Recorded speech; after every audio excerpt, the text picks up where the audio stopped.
দেশ জুড়ে বড়সড় জঙ্গি নাশকতার ছক পাঞ্চাল। জঙ্গি সন্দেহে কলকাতা থেকে গ্রেপ্তার হয়েছে মালদার অসীনটোলা এলাকার বাসিন্দা উমর ফারুক।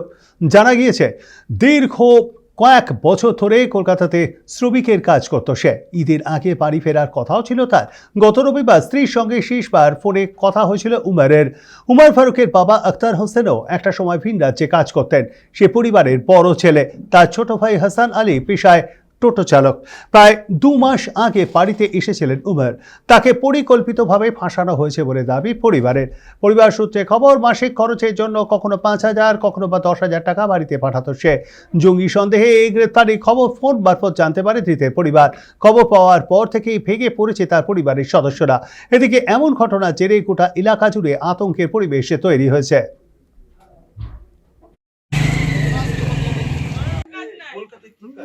শুনেছি নাকি আতঙ্কবাদী কেস দিয়েছে, আমি জানি না কেমন কেন ধরেছে না ধরেছে। রোববার কথা হয়েছে, আমাকে বললো যে আমি বাড়ি আসছি।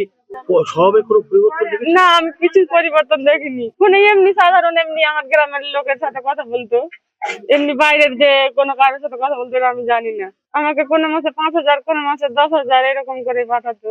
আমরা চাইছি আমার স্বামীকে নির্দোষ প্রমাণ করুন। আমার নির্দোষ স্বামী, আমার স্বামী কিছুই জানে না।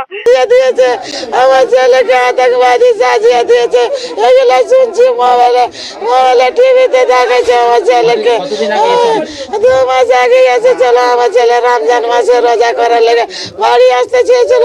এর মধ্যে কে আমার ছেলেকে কে বললো আতঙ্কবাদীতে নাম দিয়ে দিয়েছে। আমার ছেলে নামাজ জানে। ফারুক সব দিনই সাদা ছিল। ফারুক কাহারির মুখে উত্তর করেনি জীবনে। ফারুক যেরকম মাটির মানুষ থাকে সেরকম ফারুক মা। কেউ যদি একটু দয়া করে কোনো কথা বলে, একটা যদি ভিক করতে আসে, পকেটে পয়সা যেটি থাকবে একটু দয়া করে বললেও ফারুক দিয়ে দিবে। আপনারা কি মনে করছেন ফারুকের যে ঘটনা ঘটলো? আমরা তো ভাবতেই পারি না। বাইরে কাজ করতো, এখানে বাড়িতে আসতো, যখন তখন এখানে আসতো, আবার বাইরে যেত, থাকতো, খেতো আর কি। বাইরে লেবারি করতো, কি করতো স্যার জানি না, লেবারি করতো যত সম্ভব। এখানে আবার শুনছি যে এর মতন মানে সকাল করে আমরা ঘুমিয়েছিলাম, সকাল করে শুনলাম এই মতন একটা গ্রামের একটা হচ্ছে। আবার দেখে আসলাম, এই মানে সব মানে মিডিয়া আসছে কি হয়েছে, মানে শুনতে পাচ্ছি যে বাংলাদেশ সাথে বলে যুক্ত ছিল না কি ছিল, তার জন্য মানে একটা ভয় একটা হয়েছে। কেমন ছিল এই উমর ফারুক? উমর ফারুক মানে ভালোই ছিল, ভালো কথা বলতে কারোর সাথে কোনো ঝুট ঝামেলা ছিল না।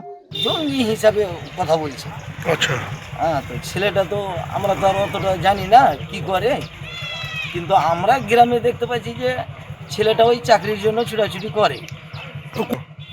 বলতে পারলাম না ওই চাকরির জন্য যে তো এরকম নয়, কিংবা গ্রামের সবাই জানে যে ছেলেটা এরকম নয়। একটা আতঙ্ক তো থাকবে যে একটা গ্রামের ছেলেকে কি হলো না হলো নিয়ে চলে গেল, কিংবা জঙ্গি বলে কি বলছে, আতঙ্ক তো হবেই।